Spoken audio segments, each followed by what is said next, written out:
What high level pointers would you give someone working on creating a digital asset protection trust? I would structure it in Wyoming because, again, you're going to get the creditor protection and the anonymity, and mainly the regulation there in Wyoming is extremely friendly for crypto. I would work with an attorney that knows what they're doing, has litigated trusts, has administered trusts, and understands what provisions to put in trust for those situations and isn't just getting started in their career.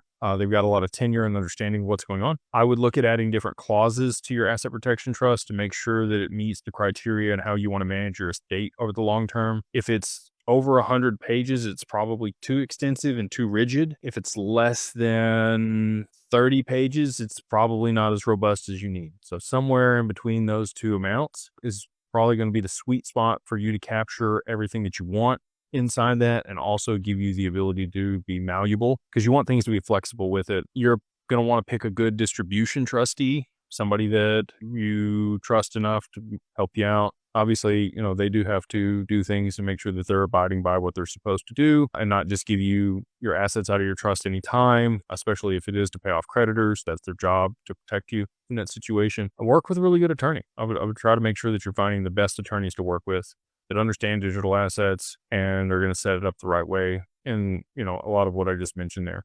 So we do have those attorneys at Digital Ascension Group and Digital Family Office. So if you need somebody like that, if you've got a couple million in crypto and you want to go ahead and set up an asset protection trust to make sure that everything's protected and your family is set up for the long term, we would love to work with you in that.